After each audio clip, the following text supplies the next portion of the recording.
NDA में भी अब सीट बंटवारे के बाद तनाव की स्थिति बन गई है।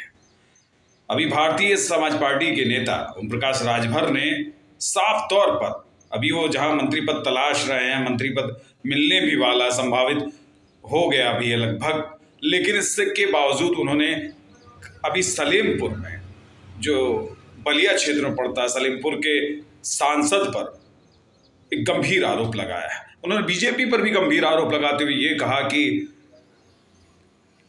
शासन में रहते हुए भी लोग जनप्रतिनिधि काम नहीं करते। खासकर उनका पूरा वार जो था सलेमपुर के सांसद रविंद्र कुशवाहा पर था। रविंद्र कुशवाहा को सलेमपुर से तीसरी बार भारतीय जनता पार्टी ने उम्मीदवार बनाया। शायद वो उनके प्रत्याशी बनने पर खुश नहीं थे। वो चाहते थे कि वो उनकी पार्टी को सलेमपुर सीट मिले और सलेमपुर से अपने प्रत्याशी को खड़ा करें। लेकिन एक सुगबुगाहट से ये लगता है कि एनडीए में अब दरार निश्चित है, क्योंकि प्रत्याशियों पर जिस तरह से थोपा जा रहा है और भी जो पार्टियां सजग हैं,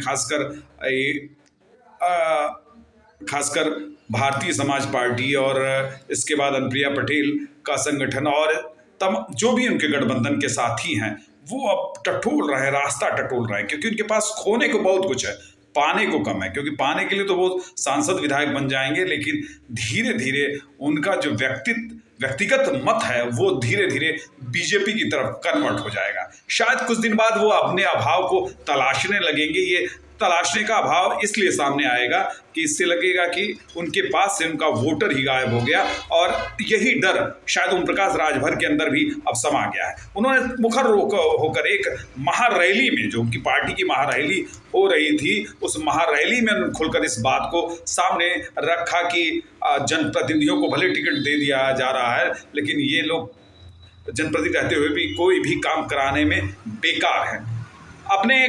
उन्होंने खास व्यक्ति का, अपने पार्टी के मेंबर का नाम लिया कि बिना कुछ रहते हुए उन्होंने सामाजिक कार्य बहुत किए। अब शायद ये झटके पे झटका लग रहा है।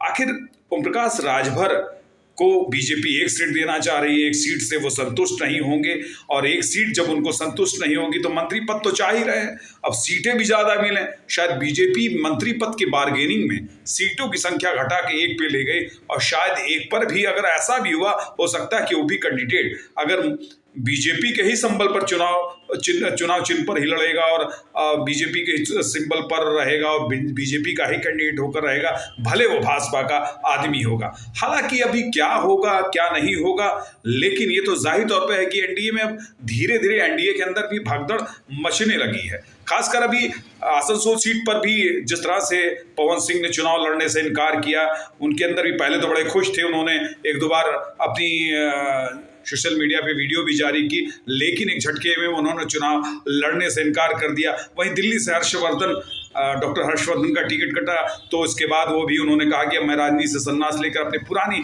काम डिस्पेंसरी पर, अपने पुराने पेशे पर ही चला जाऊंगा। हालात ये हैं कि अभी जैसे जैसे लिस्टें निकलेंगी, विरोध के स्वर जागृत होने लगेंगे। जहां घटक दलों को सीट बंटवारे में चिन्हित सीटें नहीं मिलेंगी, उनको भी लगेगा कि हमारा बेजा इस्तेमाल कर रही है बीजेपी, और शायद यही होने वाला है। अभी बिहार की जो मैं बात करूं, वहां पे भी चिराग पासवान भी अभी सकते में हैं, और हो सकता है कि कभी किसी भी वक्त वो अपना रास्ता बदल लें और खासकर चले आए इनके पास आरजेडी और इंडिया गठबंधन के पास। लेकिन अभी चूंकि इस मंच पर भी हल्का कुछ तेजस्वी बोल गए थे, लेकिन अभी शायद बात अंदर खाने चल रही है।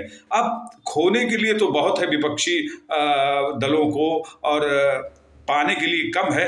वहीं यही हाल एनडीए के घटक दलों का है कि खोने के लिए बहुत कुछ है, पाने के लिए बहुत कम है। जयंत चौधरी को भी 2 सीटें चिन्हित मिल गई। जयंत चौधरी बड़े सख्ते में चुनाव लड़ेंगे भी, लेकिन वो उनका एक विधायक मंत्री भी बन जाएगा, लेकिन चैतन्यता की इस अवस्था में शायद उनके साथ भी कुछ सही ना हो।